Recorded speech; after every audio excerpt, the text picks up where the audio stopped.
This is David with Corel Training. This is Cassie Green from Apparelist. This is Gordon and Firemark from the Entertainment Law Update. And you're listening to Two Regular Guys Podcast. Hosted by Terry Combs RG, Regular Guy, and Aaron Montgomery. The place to be for industry news. the best dad jokes on earth, along with relevant topics to apparel decorating. So pass it away.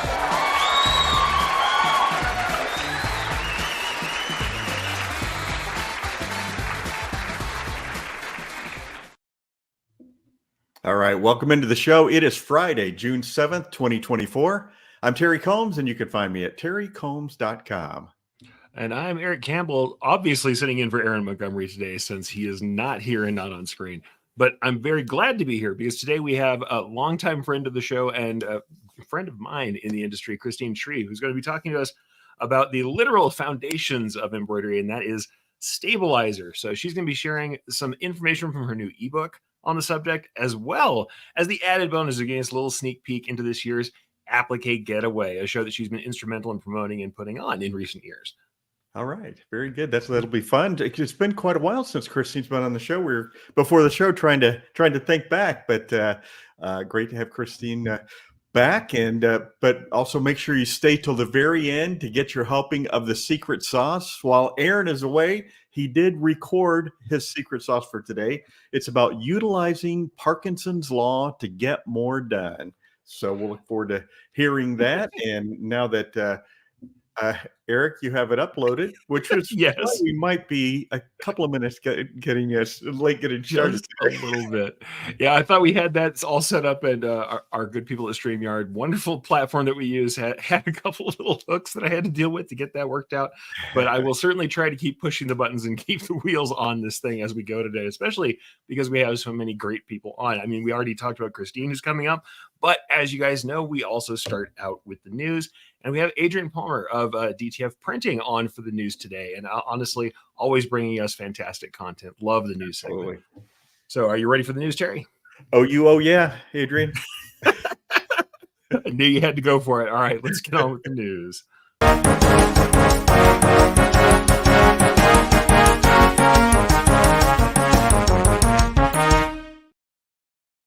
Hey guys and everyone else, happy Friday. Excited to be here. Actually not in a car this time, so it's very nice. First up, news for the week. Stalls officially launches Fulfill Engine.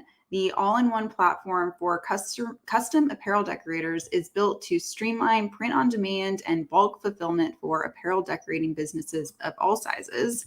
The software aims to simplify everything from pricing and quoting to sourcing blank goods, managing multiple decoration methods, staging orders, and shipping.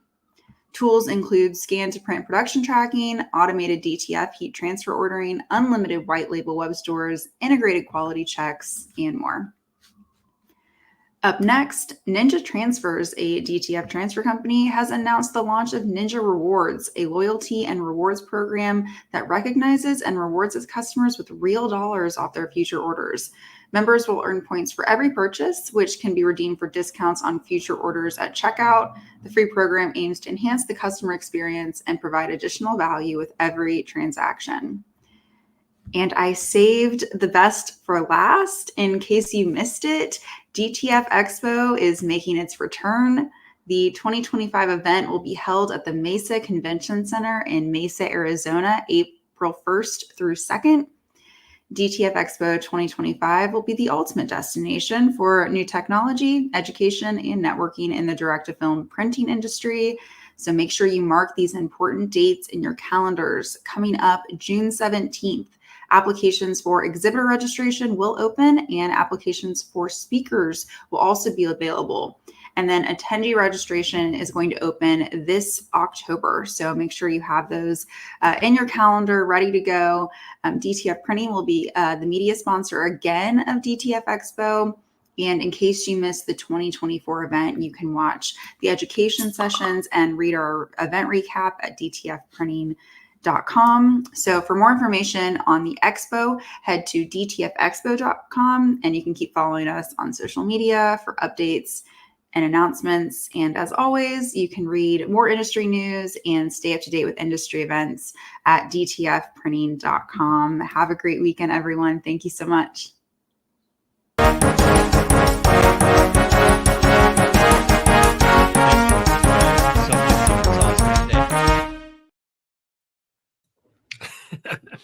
Well, now Adrian is going to make me have to order my Terry's Big Book of Travel for 2025, since she's already giving us a date for an event. And, that Mesa Convention Center, that's going to be a great location. Last time they did it, there was a little bit of a scramble to get a location. So they were downtown Phoenix.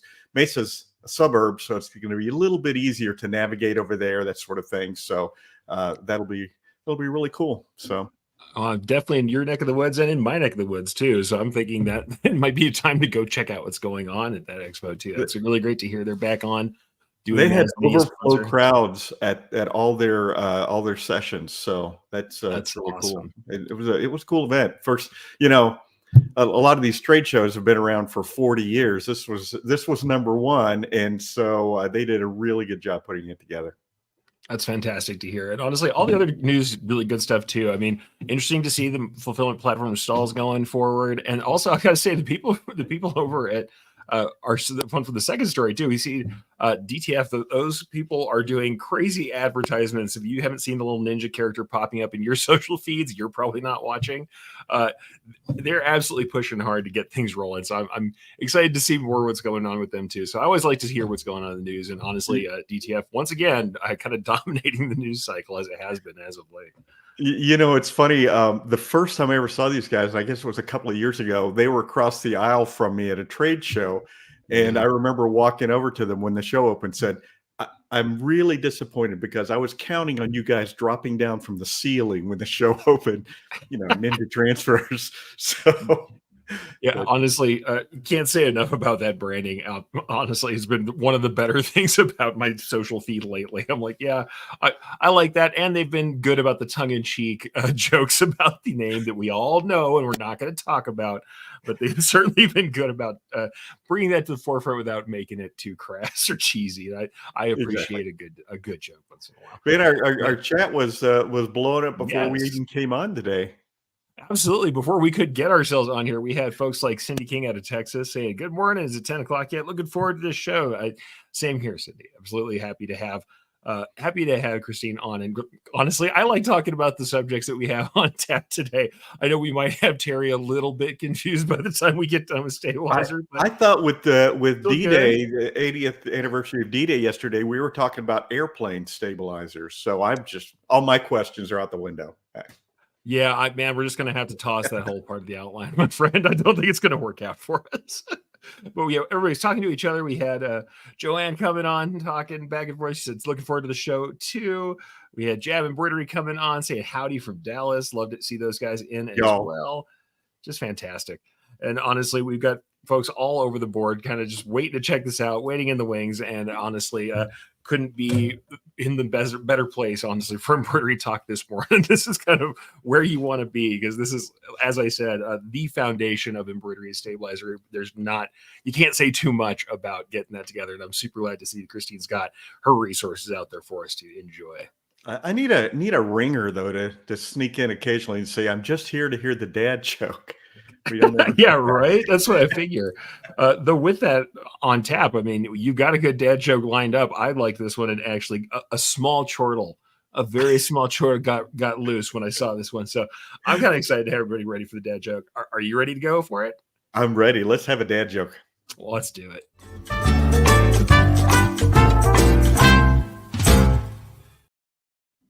Hey, Eric, are you aware that almost all garden gnomes wear red hats? No, I didn't really know that.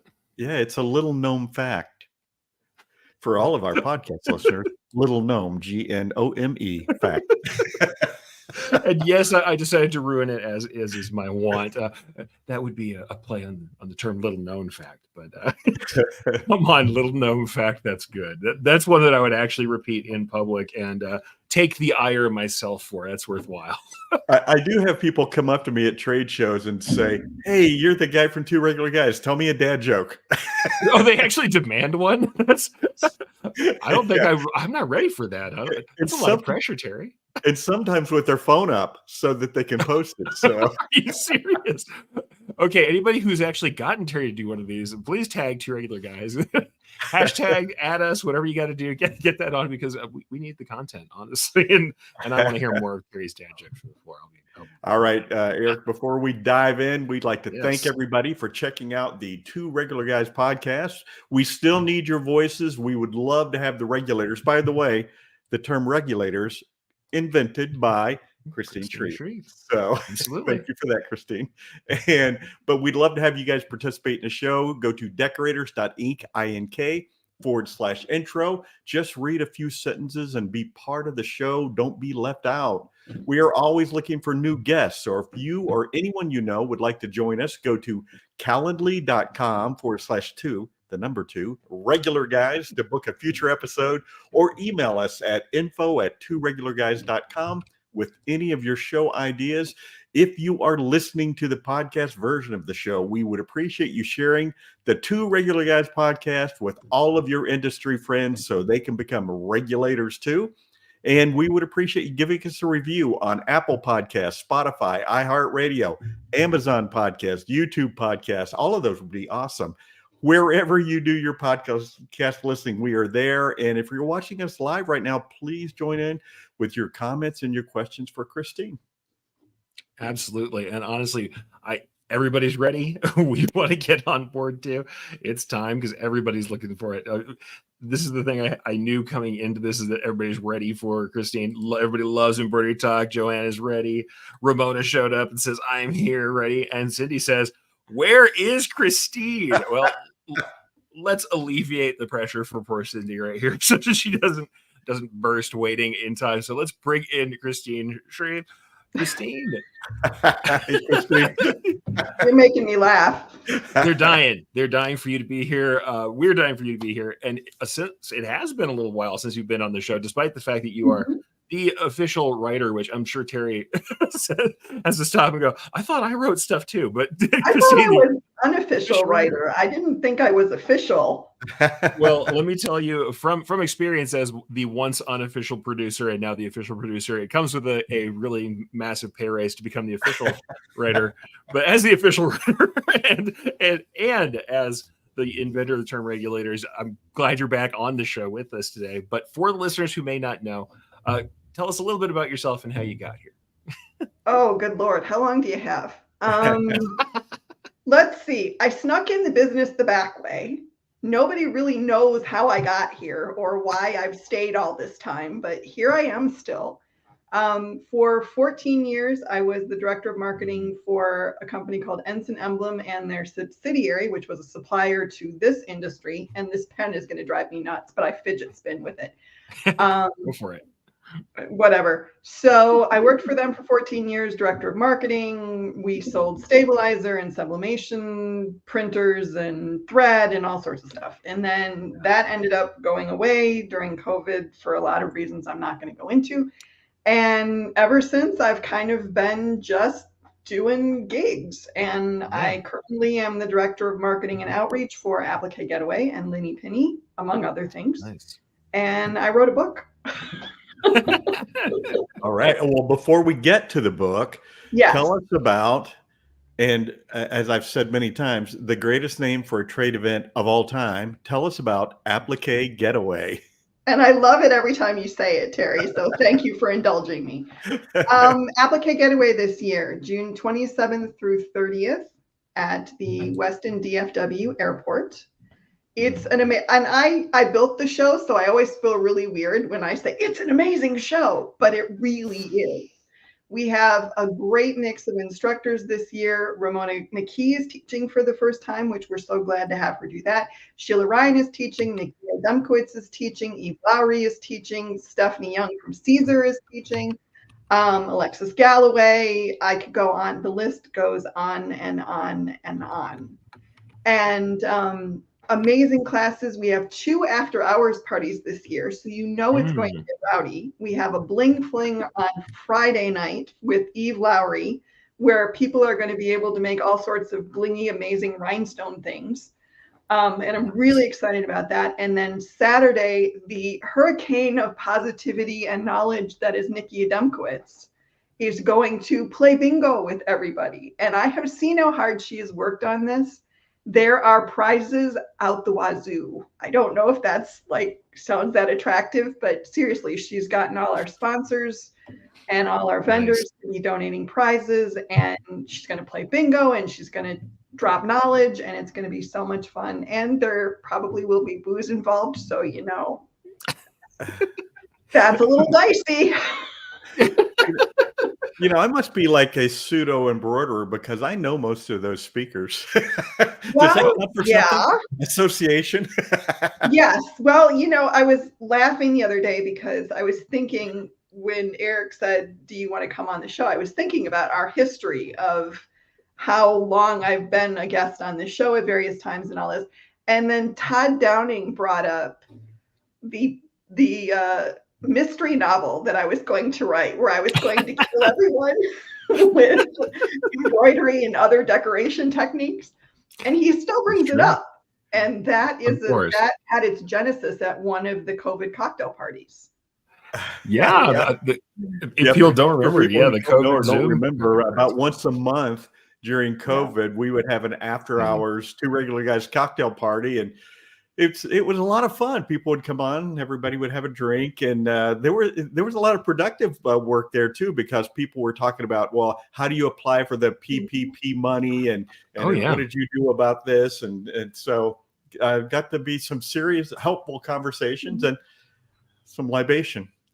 Well, and the sense of community from those when we all really needed it was amazing. And you know, Kristine, I had somebody come up to me at a trade show when everything started back up again, and he came up and he said, you know, you can't know how much I appreciated those cocktail parties, because you know, it was such a downtime, and it was just so much fun to get together with our industry friends and just have an evening of conversation. So it was a lot of fun. I think it was good for all of us. It was. But one of the results of that was that I said at the time, probably after a few alcoholic libations, that I would write this mystery novel, which I honestly have started. But Terry, you can identify with this. Fiction is way harder than nonfiction. Right. You're creating worlds. Exactly. Exactly. And so plus I have to figure out how to kill people with decoration techniques, which is way harder than you would think. Don't get me wrong. I've gotten my share of hate because back in my days, previously at Deco Network, I'll be honest, this is where it was when it happened. I published this article at Deco for Halloween showing the x-rays of all the people with needles through their fingers from the embroidery world. And everybody was very cross with me about that. I didn't know how many people had sensitivities to needles. I'd like to publicly apologize. But at the same time, none of us have died from being chewed up by the embroidery machine. Well, I have to say, one of the ways I thought about killing someone was poisoning an embroidery needle and then having it break off in their finger. So that's a lot smarter. I don't even know how I got on this subject. Blame it on Todd Downing. Who, by the way, I created a character for him. He's going to be Rod Rowling of Portly Papa Designs. There you go. Portly Papa. That's literally what I'm going to call him. He should change his company name to that. That's better. Yeah. Sorry, Fat Dad's cool. Portly Papa? No, come on. That's much better. That's a better name, man. So I'm working on it. We'll see if it ever sees the light. But anyway, back to Applique Getaway, which I've been seeing a lot of lovely comments about Applique Getaway and how much people love it and how great the instructors are, which is amazing. And Cindy King is right. Save your dollars for shopping, because we have an amazing vendor floor this year. And I mean, people have actually been buying more booths because they're bringing more stuff. So that's nice. I'm really proud of this show and what we built, and I'm proud of it every year, but I'm especially proud of it this year. So awesome. Well, I have to say, honestly, we know these people are going to be good for your education for all of this stuff that's going on. The other thing I realized, looking at this list, the other reason we know them all, Terry, there we've got Reggie winners on the list too. Yeah. So Reggie Awards winners Absolutely are correct. well present there. And by the way, we do have lots of commentary. People are talking about Stephanie is fantastic. We have Michelle saying, I love the after hours. Mhm. And of course, we have to have some commentary about the murder mystery. Sheila says, as long as your setting is not an Applique Getaway. And I was like, no, we're not including that. But she does also say, we're going to need some merch for the release of the murder mystery. And as we always say, when someone mentions merch on this place, I pretty much think we know some people who could make some shirts. That I'm not really. Yeah, that's one of the advantages of being part of this industry. I don't make anything myself, but I know a lot of people who do. So Absolutely. There's honestly no problem ever getting somebody to make somebody anything, whether it's, I don't know, shirts or hard goods. I don't know where you would go to get any of this stuff, cups. I'm mystified. I have no idea. And I don't understand how this industry works at all. So Yeah, me either. so none of us ever will handle someone who comes and says, I have the best idea for a shirt ever, because everyone does. By the way, everyone has the best idea for a t-shirt ever. of course. But And everyone also thinks they can make they can make them and sell like 5,000 of them in like 10 minutes. Yeah. I'm always like, awesome. Here, let's have you pay full price for your sample, and then I'll give you a discount when you come back with that 5,000. There you go. Yeah, can we do a discount on this first one? Because I'm going to bring you a ton of business, says everybody ever. Yeah, together. You're going to make $1 million. Yeah. Yeah. All I need is one each of these 20 colorways. Yeah. And then we'll have the samples for sales that we need. All right, enough talking about these same old complaints. As people said, we have congratulations on your book coming from the comments as well. And honestly, I wanted to say the same. Congratulations on your book. As soon as I saw it, I ran out. I bought it first thing. I know you did. That was very sweet. No, absolutely. I was always going to. But yeah, Cindy says congratulations on the book, and we should all be congratulated on the book. You have a new book out, which is called Understanding Stabilizer. So Yes. give us a little rundown on the process that you went to and how this started. Okay, so the short version of this is that when I was told that Enmart was going away, I had about 15 years of blog posts, 14 years, however long I was there, a long time. Yeah. Of blog posts. And I thought, these are going to go away. And that would be really sad because I, not to toot my own horn, but I did some good work. Yeah. So I went through and I grabbed a bunch of them just to have them because maybe I do something with them. And then I started looking at them and I thought, there's a lot of good info on Stabilizer here. And since I had been basically running Enmart and was the buyer and worked on, advising people and ran customer service, I knew a lot about Stabilizer. I also was very lucky in that I formed a friendship with one of the senior vice presidents at QST, which is the distributor for pretty much everybody in the industry of Stabilizer. Yeah. And he taught me so much. He's an amazing man. His name's Randy Coker, and he's wonderful. And he taught me so much. So I felt like I had all this knowledge about Stabilizer, which is, I have to admit, a little odd for someone who has never actually hooped anything and put it on a machine. But still, I knew how Stabilizer worked. I knew how it worked with fabric. I knew how it was made. I knew how companies buy it and how they package it and all that stuff. And I thought, maybe this would be helpful for people. So I started writing the book. Based on the blog post, but very much expanded. And after a while, I had a book, and I was like, okay, I guess there's a book. I love it. And I really felt like I wanted to concentrate on one subject, and that was a logical subject to start with for me because it was the thing I knew the most about. Plus, I think it's the thing that confuses people the most. Yeah, I think it's bears saying here that there are other options for talking about Stabilizer, but I was glad to see your book because of that experience from kind of the purchasing side, from understanding the sourcing, because a lot of people just give you recipes. When you talk about Stabilizer, what they do is, without particularly explaining how Stabilizer works, what it is, different weights, they just say, if you're doing this, this is the stabilizer you need, without any particular understanding behind it. And quite frankly, the recipes are very widely varying, and there's no explanation as to why there's such a different opinion about all the stabilizers. So glad to see that. I would say, despite the fact that I know you kind of made a little joke about, oh, well, I didn't embroider. Why am I talking about stabilizer? Well, the truth of the matter is we kind of have a lack of that other side of the information. The hands-on information we have, because everybody's out there doing the thing and making it work. Understanding what underlies it and the technical nature of the thing, I think, is something that we honestly are going to get from, and I enjoyed from your book too. And I think decorators are hungry for in-depth information like this. So I think this is a really good idea. I love the idea of really drilling down on a subject within the industry, so people can get a really, really good understanding of. And Eric's right. You get kind of like, here's the overview formula. There's no explanation. There's no little asterisk saying, "Oh, and here's why." It's just right. Do it like this. Well, and that was really the point of the whole thing. I mean, it starts with the basics, which is like, this is tearaway and this is cutaway and this is what you use them for. But we also talk about things like specialty stabilizers, which I know from my time on the supplier side, a lot of people didn't even know about, or they thought they were too expensive, or they thought they were unnecessary. Yep. So I take some time to explain, here's why they're here and here's how they help.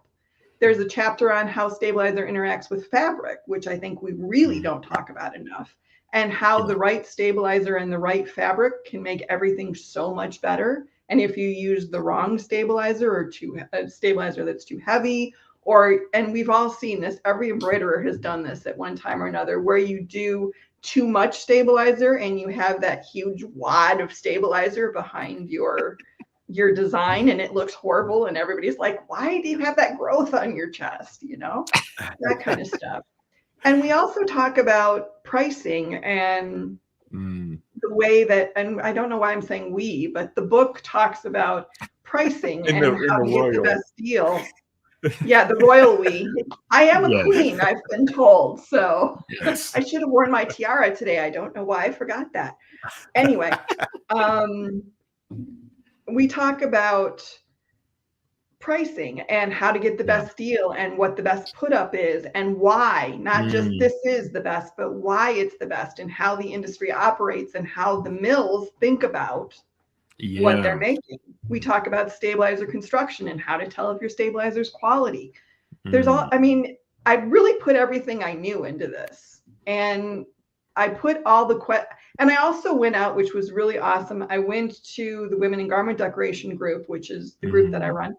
And I asked them, what do you wish somebody would tell you about stabilizer? What have you never heard that you wish people would tell you? And then those questions and comments made it into the book, a lot of them too. What somebody said, which was so basic to me, but I had never seen anybody talk about it. What happens when stabilizer gets washed? And I was like, but I've never seen anybody really talk about that. So it really is about understanding stabilizer, how it works with fabric, how it works with thread, how it impacts your production time, how it impacts your sew out, what kinds are available and why you should have more than one kind. Can you use coffee filters as stabilizers? Even I've heard that one. Oh my, that one annoys me so much. The only ones that get me worse than that, and by the way, because there are times you don't really need stabilizer, which I know also makes people very unhappy to talk about, because I'm somebody who usually says start with the stabilizer, obviously. You can, of course, use coffee filters on those, and it turns out, why does it turn out? Because you didn't need the stabilizer in the first place. It's not the results. I think that's the thing, is that with you talking about the technical nature of the thing, I was happy about this, because it's like, all right, if we understand what it's doing and how it's doing it, then we don't just do these things that are what I consider kind of magical thinking, where it's like, well, if I put the coffee filter on and then I do that, I'm like, yeah, you were on a canvas bag. You could have run that with the kind of design you had on that canvas with no stabilizer at all, and it would have been just fine. So you putting a paper towel underneath it really didn't do anything. And of course it ran. It was like, it was going to run if you had left nothing under there. But that's not the case with a lot of what we do. It's that, as you said, the interaction with fabric. that really I think is sometimes missing. People don't think about what the fabric's physically doing and how stabilizer is part of that. Well, and another thing that I think was really interesting too is that it's not. I used to call it the little secret of the industry. It's not really a secret anymore, but not everybody knows, which is pretty much all the stabilizer that everybody sells comes from one place. So they may call it something. They may have a private name for it, but it all comes from the same place. It's all the same thing. And honestly, speaking as someone who used to be on the supplier side, if you private label something, you're going to bump the price $3 or $4 or $5 or $10 if you can get it, because it's private. You're going to say it's special somehow, but it's not necessarily special. So I've just like screwed over every supplier in the industry. Yay! I don't think it's screwed over. I mean, it's the honest thing is that there are other reasons to select it, because I always tell people, I'm like, hey, well, if you're getting stuff from somebody already and you got bundled shipping, then buy your stabilizer there too. Because frankly, there are maybe 4 big companies in the world and one that you've ever interacted with through your channels. They're making this stuff. So it's like, yeah, that's important to know. But the problem is that doesn't keep us from having to know what stabilizers are and understanding that some companies do have put ups or do offer different stabilizers than others. Some folks only offer the basics. And so it's good to know that, hey, though it is made all in one place, you may get it, in the put ups you want, in like the packages and cuts you want, or together with other things. You might be getting your thread, your stabilizer at the same place. You might be getting it with your garments. There's tons of ways that it gets packaged. It's worth understanding, hey, this is the nitty gritty on what makes a difference between the stabilizers. And that's why I think, as we saw in the comments, Jam Embroidery said best $6 book ever. Yeah. Yes. There's a whole lot of value for that. You guys should really think about that. That's very sweet. Well, and I've been reading the See, old hazard of being a host is you always read the comments.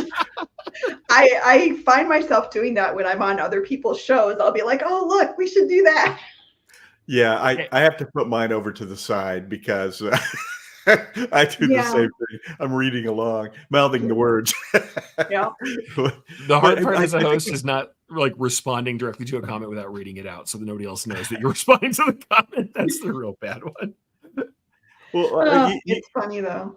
You guys have kind of touched on this already, but based on all of us have spent years doing the trade show deal, and we've had 10,000 questions asked of us in trade shows. What's the biggest misunderstanding or myth about stabilizers that you keep running into?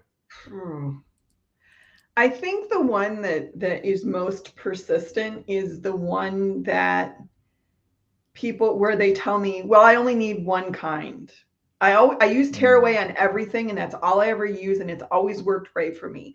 The subset of that is the people who say, well, I got this kind of stabilizer with my machine, so that's the one I'm going to use all the time. And they don't know the array of what's out there and why it's important. And I mean, I'm not knocking the people who say I only use one kind and it works for everything, because for some people, maybe they only do one certain thing and they have it totally dialed in. Yeah. But the specialty stabilizers can do so much to improve a sew out depending on the needs of that particular project. And it just, every time I hear that, I just want to go, no. But, you're wrong. I'm, you're just wrong. But you have to be nice to people. You can't grab them and shake them in the middle of the trade show floor. But I think that's the most persistent one. Well, you can. You can. If I were Eric's size, maybe I could. I'm not quite Eric's size, so. Everybody is. I always tell people I'm large, and in person, it's absolutely true. You're tall. There's no. Well, okay, I'm large in every dimension that there is, unfortunately for me. At the same time, what I tell people is, these things are not emergencies. We don't actually get mad about stabilizer. There's the day that you find yourself actually mad about stabilizer is a day you need to take a break. But at the same time, a couple of comments here, and they're making me I can't see who it is now. There's a Feel free to comment call 'em about, out. in my mind, it all starts with digitizing for the substrate Yeah, it will go on. let's talk about this. We can. Yeah. Joanne says, in my mind, it all starts with digitizing the substrate. It will go on. That's why it's so tricky with stock designs. Your thoughts, please. Oh, don't get me started on stock designs, man. Stock designs Because are I hard. work for a stock design company, but there are stock designs and there are stock designs. There are stock designs that are digitized well and they put thought into it and they take into account where it's likely to be used and how it's likely to be used. And they make the appropriate accommodations to make it work in that setting. And then there's stock designs where it's just like, yo, here's a stock design. And they've done the bare minimum they need to do to make it work. Well, Those and are I don't two want to different say things. I don't want to say it's price based because it's not just the price. There are people who sell for different prices for different reasons, and it's neither here nor there. What I will say is, when auto digitizing came out into the scene, the proliferation of random sites full of just absolutely no effort stock designs was massive. And you're going to see lots of stock designs that aren't even really digitized, in my opinion. They are converted. They're very badly converted. And then the other thing I'm going to say is from my original era, and I'm aging myself horribly talking about this, when I first came in, stock designs, we kind of understood they were this middle ground where they're made for a lightly textured, somewhat stretchy garment with a little bit of thickness. What I always tell people is we were aiming for like a heavy cotton PK polo was what you expected stuff to run on in the commercial stock design era of the dinosaurs that I'm talking about. But a lot of stock designs are still there. Also, because people complain about things like light coverage, they usually have excess density because people are a little too worried about color coverage. So stock designs, they're usually a little too heavy. They're usually made for something that has some texture, so they've got extra underlay in them. It doesn't mean that they're bad. It does mean that you have to kind of know that you're probably running something a little heavy. You go throw it on a tissue tee or something really light, and the likelihood of it turning out is not great. And stabilizer may help you keep it together. It's not going to fix that. And I think that's fair to say. It's a holistic thing, and stock design digitizing. We have to aim for something. If you are lucky, and I know you're talking about Lenny Penny, and I'll say that, that's fine to say that. You have somebody who is behind that, like you do with Lenny Penny. You have a creator behind that who's trying to make something specific. If you are unlucky and you're grabbing whatever random thing from whatever random site or collection or Etsy, God forbid, I hate to say that, but there's a lot of bad stuff going on there with auto digitizing that you're kind of taking your life into your own hands. And what I would say is just pay attention to stabilizer and material more than anything. And you just got to hope for the best with your stock designs and try it out. Sample everything, everybody. I know I said it a million times, but sample everything on the material you intend to use, and yes, thank you. The final garment. It's just necessary. You won't be able to know until you do. Well, and I'm glad you said sample it on the same material you're intending to use, because that's another bugaboo is, oh, I sewed it out on the stabilizer. I'm like, but that's not what the stabilizer is for. Stabilizer is to stabilize the design. It's not for the test sew. The test sew is not going to be the same unless you sew it on the same fabric. Oh, now, I mean, you will get you will get like some gross things. Like you'll see things like things that are skipping or errors with copy paste or other stuff you'll see when you sample on stabilizer. But it's not, it's not something that's going to show every little bit of how it's going to interact with the texture of the garment. It just isn't. Even though I know lots of people, including people here, sample on stabilizer. I know some of my listeners and fans still do it because it's a cheap way to sample. But if you're having trouble with your designs, the only way you're going to get that fix really dialed in is to know that it's best to test. I'm just laughing at the comment, oh my, if you wear it, tear it. Yeah, that's the other one. That's another one, which I actually talk about in the book, because that's like, seriously, really? Yeah, it's one of those weird rules, like, so many stitches for $1 or whatever it is, that's supposed to be the pricing rule. And I'm like, who still does that? Yeah, that's the whole phrase. If you wear it, don't tear it. I understand what it is. We usually, a lot of stuff we wear, especially a lot of the common stuff that's sewn, you have a lot of knits, you have a lot of stretchy stuff. and tearaway may not be enough, especially with a heavy design to handle that. And I generally use some kind of cutaway for all these knits that are common for, sport shirts and anything else you might be wearing. I'm going to use some form of cutaway or action backing or something. There's multiple ways you could go with that. But yeah, the phrase, there's a reason for the phrase. It's funny enough, the thing you talked about earlier, there are certain people who say, I buy one kind of stabilizer and that's it. And for a while there, that was tearaway, especially because people just don't want to see it on the back. That's the real thing. People don't want to see stabilizer remaining inside the garment. So they want everything to be tearaway. But there are designs that just need stability on certain materials permanently. That needs to be there after you're done sewing. And I think that's where we got that. But just like anything else, if you boil it down to a one sentence term, you're very likely missing something. Like this is a generalization that might not play out for everything. Too funny. And I like Ramona's comment too. Sampling is building a recipe to bake. Sorry, I just did your job. Go for it. Sampling is building a recipe to bake the best cake. And I think she's totally right. It's, if you want an amazing chocolate cake, you may have to fidget with your ingredients a little bit to get the one that tastes the way you want it to. Same with this. You may have to try a few kinds of stabilizer. You may have to fidget with the design a little bit. You may have to, have a digitizer do something different to it. You don't really know. So I love that. I think that's very accurate. And I am so excited that Ramona is teaching an Applique Getaway this year. I can't even tell you. Absolutely. Ramona's been doing great work. Also on her own show. She's got a podcast every Saturday. So check out some of the people. Yes, Cops and Conversation. So she has a great podcast as well. Talks a lot about digitizing. I will go ahead and say, because it's fair to give the other side of this, Cindy's the one who I called out a little bit. Yes. So I will say I've been doing sew outs and stabilizer for 25 plus years. Many people have. If the digitizer you're using or when you are doing digitizing, if you know what's going on and it's working, you can do your sample there, provided you kind of have that dialed in.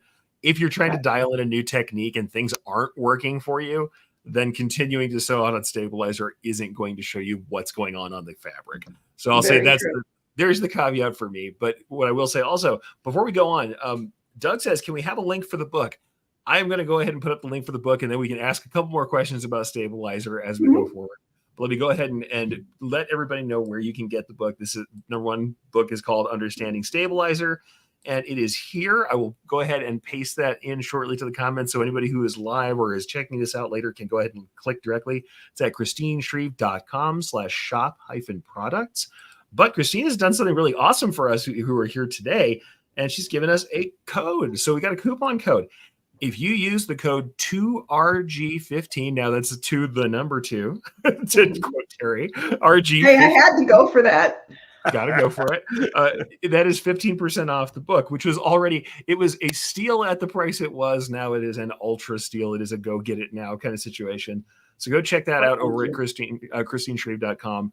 After the show. Don't go now. After the show. Wait a second. You can read it in a minute. It'll be there, but I'll make sure the link is there for you people who want to see it. So I'm going to go ahead and ask my next little question about stabilizer before we get rolling. Yes. So Kristine, we've talked about all these different things. Why do you think there are so many varying viewpoints on how people use stabilizer? I think, okay, you're going to get into another one of my pet peeves here. And it's really, here's the thing. And I say this a lot. I say this when I teach. I say this when I write. One of the blessings and curses of the internet is it lets us reach everybody, but it also allows everybody to say they're an expert if they want to. Yeah. And they don't necessarily have the knowledge or the skill or the experience to back it up. And I think that's where a lot of it comes from. I know a lot of, I'm looking at 2 of them. I know a lot of amazing, wonderful educators who have put in the work, who understand their craft, who, are totally verifiable and are totally trustworthy. I also know of some people who perhaps are not that way. And I'm not naming any names. I'm just saying. So I think that's what a lot of the bad information that's out there, I think, comes from people who are just, hey, I know enough about this to make a good show of pretending that I know about this. Yeah. And that's why I always tell people, verify who you're getting your information from. What is their curriculum vitae. What do they know? What have they done? Where have they been? Yeah. And I honestly, nobody has ever, which I think is interesting, because every time I say this, I think, yeah, but people would look at you on the surface and go, well, who are you? What do you know? Why am I listening to you? But I can give you my resume. I can tell you what I've done. I can show you the articles I've written. I can show you the classes I can't show you the classes I've taught. I could show you the slides for the classes I've taught. I don't know. I'm being pedantic, I know. But anyway, so I think that's something, and that's incumbent on everybody who's learning.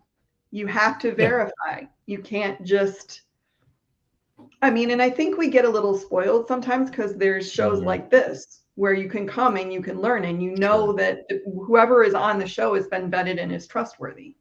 And that isn't always. So that's my little soapbox moment for today, and I'll get off now. Well, I think we've got to. Yeah, go ahead. Just to bring up a comment real briefly, and then I would love to get back to. Sorry to stomp on you, Terry, because Joanne said earlier, wouldn't you say it's part science and dose experimentation? Yes. I think that last part is where we get all these opinions, because you can have results that look okay, that look good, with different stabilizer setups and they can be acceptable. And so part of what happens is when people start experimenting, they arrive at something that works for them, that may or may not have any basis. Like we said, basis in fact. It could be that the fabric was never going to have a problem, but they arrive at something and it works. And so they say, hey, here, I did this and it works. And that's fine. There's nothing wrong with it. But hey, world, I figured it out. I've got it now. And that can be the case that it works, but it may or may not be necessary. And that's why I think it's interesting to say, hey, there's this underlying world of what stabilizer is. And maybe if we understand that, we're coming at the experimentation with a different kind of mindset than just, I've got some stuff I'm going to throw behind this hoop, Well, and I think the other thing that is important to remember always is it doesn't matter if you've been embroidering for 5 minutes or 50 years, you can always learn something new. And I think that's, there are people, Lisa Shaw obviously is a guru for a lot of people. Eric is a guru for a lot of people. Joyce Jagger. There's, a number of people who are very well known in the industry. But I think the hallmark of all of those people is they're always learning. They're always trying something, they're always expanding their knowledge. And I think if you get stagnant, you're done. You have to keep growing and you have to keep learning. And thank you, Cindy. That's very sweet that you think it's excellent. Cindy King saying, I wish I had finished reading the book before the show, but it's excellent so far. Well, that's very nice. That's good to hear. I love that. Well, Cindy, don't read it during the show, okay? Well, I don't mind, but or at least share with everyone after. So, Kristine, you've probably heard Aaron say that he has 15 minutes of training on an embroidery machine. And so if I recorded that 15 minutes of training, so I know about that. Well, very good. True. So if Aaron said, I like this, I'm going to run with it. He's brand new embroiderer. He just bought a machine. Where's he going to start? What stabilizers am I going to stock first? Okay, here's what I would tell anybody that's new. Most companies, not all of them, but most of them will give you samples if you ask them. They may not advertise that they will do it, but if you contact them and say, hey, I'm looking to see what stabilizers I'd like to use, can you give me a sample pack? We used to do that at Enmart. That gives you a chance to try some different stabilizers, and it'll probably introduce you to some different stabilizers that you may not be familiar with or have been aware even existed. So I think that's the place to start. Ask for some samples. And the other place to start is, like I said, do your verification, but find some people who know what they're talking about. I know Lisa's written about stabilizer. Eric talks on the Take Up about stabilizer all the time. He's written articles about it. There are people out there who are good teachers who have the knowledge and experience. Go find out join groups. Sheila Ryan has an amazing group. There's Women in Garment Decoration. If you're female, sorry boys, but we have the little pink "No Boys Allowed" sign on our clubhouse. So what can we do? but there's ways to find out what you need to know. Go to a trade show and don't be afraid. One of the best things when I was on the supply side and we would do shows is people coming up to me and saying, hey, I heard of you, or I know you work for this company. What should I do about this? That's what we're there for. That's what I was there for. And I still have people who tell me, however many years later, that, you know, that me helping them has stuck with them. So I think ask for samples and just educate yourself. Don't assume that whatever came with your machine is what you should use. And don't assume that one kind of stabilizer is going to cover every job. I think that's the simple answer. I could give you the complicated answer, but I don't know. Are we going for bonus time today or not, guys? We'll probably keep it a little tighter since we still have Aaron's video ready to rock. And we have everything else. I'll try and not make us go completely into like an hour and a half. I will say that way, if we get in close to being on time, we can always say it must be you, Aaron, that we always go over. That's what we usually, when we do well, we always tell him, you know. That's so torture Aaron is basically the plan. Exactly. When any one of us are gone, I think that may be the plan. But, Right. Unfortunately, actually, when we're all here, we kind of just torture each other. But that just might be how we relate. I don't know. Oh dear. Well, I don't know. I have to say before we go, this is really kind of old home week a little bit because I mean, Eric and I way back in the day took over the show a couple times. Yeah. And we've both been guests on the show numerous times. Together and apart. Right. And exactly. So this is like it's kind of nice to be back. Awesome. Well, it's I great agree. It's having been you back good. as well. Absolutely. Definitely. And what I love seeing, people are definitely chiming in about continuing to learn. And honestly, Joanne says, been embroidering for over 30 years and yes, learning all the time. And she's got a quote here, or a paraphrase quote from Ray Kroc.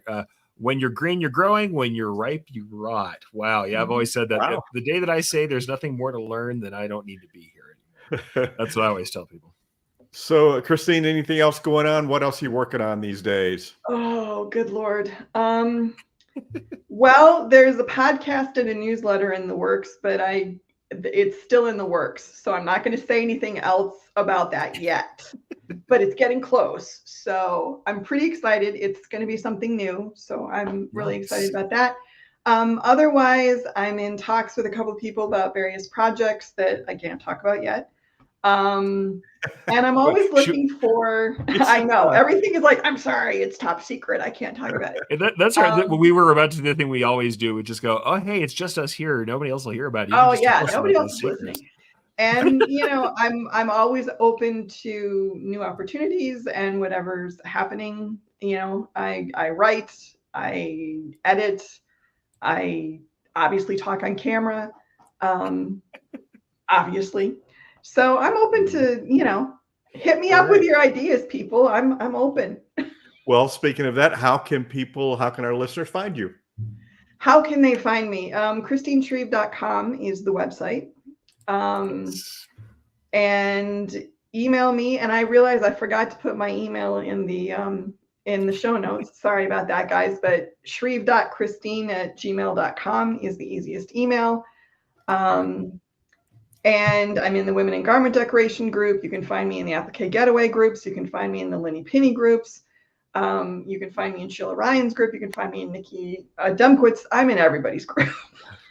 So if you tag Kristine, you can probably summon her. I've had people do this to me before, and I don't want anybody to know it. You always you're scared to tell people that, but if you at me in the right group, you know, I think Kristine's the same way. The likelihood is you might accidentally summon the appearance of one of us. So, hey, but that shows you're engaged with the groups. Well, you know, whatever else you can say, I've certainly built a lot of relationships over the time I've been in the industry. So if you scream my name, somebody's probably going to hear it and know me. So awesome. Well, it's been great having you back here again, Kristine. Let's not make it so long the next time. And good luck with Applique Getaway, the greatest trade show of all time. Thank you. And we hope that everybody will come and join us. This is really going to be a special Applique Getaway, and we'd love to have you there. It's going to be big fun. And I'm not saying that just because I built it. Awesome. All right. Fantastic. Thanks, Kristine. Thank you. Always great All right. having Kristine on. Thank you for being on, Kristine. And also, just to reiterate once again, guys, if you want the book, it is called Understanding Stabilizer. Go over to KristineShreve.com.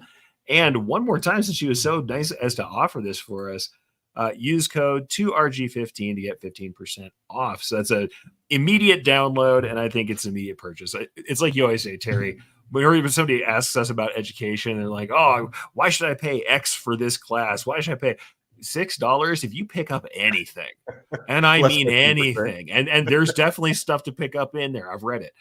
If Yeah. you pick up anything, it is worth every second of that, and every second of your time and every cent of that money. So go out and grab it and learn. Well, she was preaching to the choir here because, all of our listeners know that we are all about education, all about learning new things. So we appreciate her echoing that for us and sharing her new book, An Applique Getaway. And yes, I think I will read what Aaron has coming up.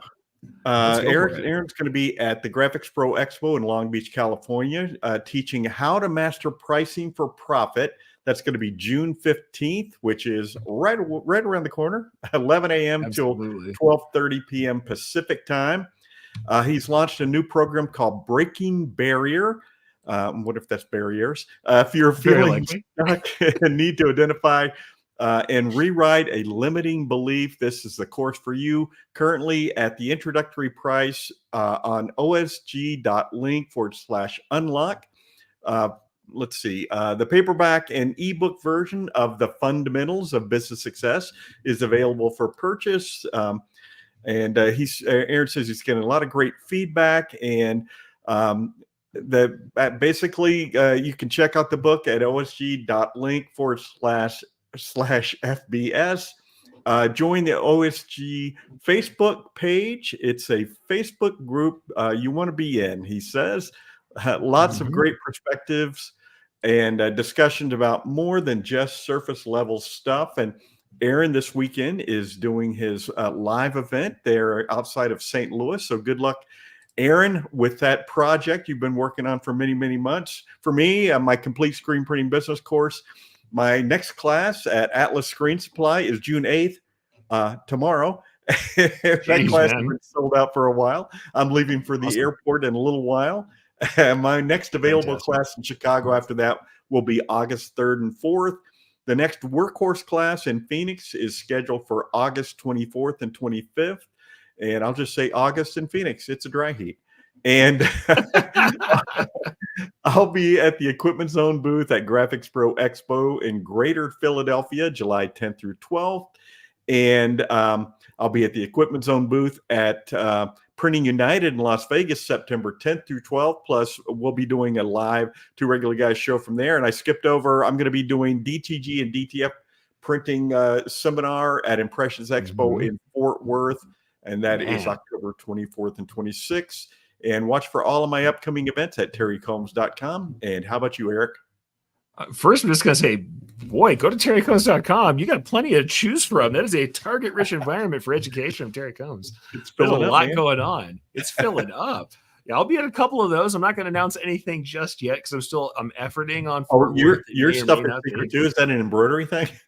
No, it's not an embroidery thing. Honestly, for me, it's I had a busted leg and took forever to heal thing. So I was like, I don't want to tell anybody I'm going to go anywhere until I'm good to actually walk a trade show floor.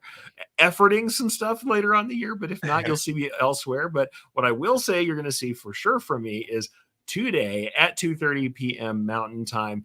You're going to get the take up as you usually do over at ericcampbell.com. The best way to check that out is go up to the tab at the top of ericcampbell.com and you'll get that on the playlist. But today we have episode 192, Vector Vices Revisited, Pre-Digitizing and Process, in which I'm going to be talking about how we digitize and the tools we use outside of the digitizing tools that are in our suite. So what are we doing in the pre-process phase? So a little bit about why I talk about design versus digitizing, what kind of tools I use because everybody asks, and the fact that there's a whole tool chain that I think digitizers need to use before they get into their software suite, and why I think that's important to understand. So once again, today, episode 192, 2:30 p.m. Mountain Time on Daylight Time. I don't know which one. If we're on Daylight or Standard, I'd forget which one.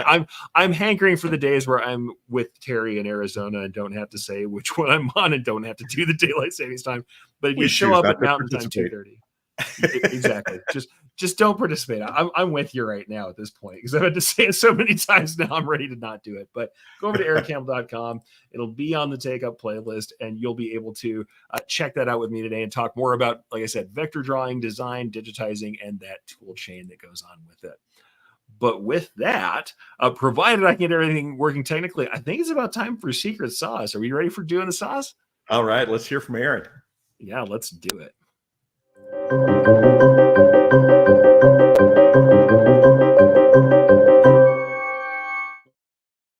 About utilizing Parkinson's law to get more things done quicker. Sorry, I'm missing this wonderful show today, but I've got a recording here of a presentation that I did where I talk all about Parkinson's law. So check this out, and hopefully this is a delicious secret sauce for you. Parkinson's law is a scientific study that proves our human nature is getting in the way. So in the 1950s, the historian C. Northcott Parkinson wrote an essay in The Economist, and he came to this conclusion with scientific backing: work expands so as to fill the available time for completion. What's happening is you're adding detail with little or no value to the project. End up working on details that doesn't help the overall objective. You may procrastinate it to the end, right? There's something magical about a deadline. And if we don't set them, right? You ever heard the term time flies, right? Time flies when you're having fun. Okay. Time flies when you're procrastinating.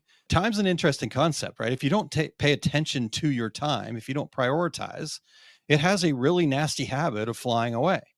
You ever experienced a day where maybe you were really exhausted, but you didn't feel like you accomplished much, right? Time got away from you. Now, this Parkinson's law thing, though, it's a good thing to understand this because we can use it to great effect. Elon Musk is a fantastic example of how this works. He really understands this principle and he uses it to his advantage. He sets these deadlines for things that he wants to accomplish that to most of the rest of us seem really, really insane. His track record so far, I'm not sure I'm willing to bet against him actually achieving these things. So in this article, I was reading an interview with Elon Musk, and he said that SpaceX, his company, would put people on Mars in 6 years. And then the same article went out and talked to NASA, because NASA is our space agency. So let's find out how crazy Elon Musk is. And they said 20 years. But who do you think is going to get there first? I think Elon Musk is going to get there first. Now, will he do it in 6 years? That doesn't matter. He's going to get there before 20 years.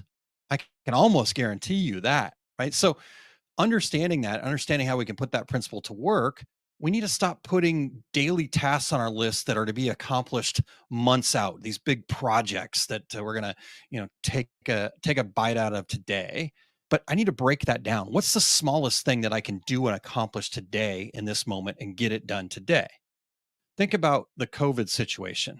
I knew many, many people that had these grandiose plans for being able to do training online or to be able to offer an e-commerce store for that matter. And then all of a sudden COVID happened. The world was shut down. Business wasn't happening unless you were online. And all of a sudden, miraculously, these people had these 3-year plans, got their website live in 3 days. Here's what I want you to do. What's an action that you need to take, a high value project that you know you need to accomplish, but you've been putting it off? On the next line, I'd like you to write in there a due date when you will accomplish that by. Make a commitment to that and say, I'm going to accomplish that by this. Here's what I'm going to ask you to do next. Cross out that due date. Just draw an X through it. I want you to physically cross it out. And then cut the time in half and put that new due date on there. I'm glad we're on video, so nobody's able to throw anything at me. But how do you feel? Right? Does it make you feel a little uneasy? The reality is you will get it done in that time if you believe in yourself enough. So that feeling that you're feeling right there, that's actually a good thing. We don't want to avoid that feeling. We want to lean into that feeling. what's happening is your body's activating its stress response right now. And if you're in that stress response all the time, that's not good for us. But in short bursts, that stress response is awesome. It's a legal performance enhancing drug. That's how we can use Parkinson's law. All right, there you go. That is my secret sauce for today. How to utilize Parkinson's law to get more done. Back to you, Terry and Eric.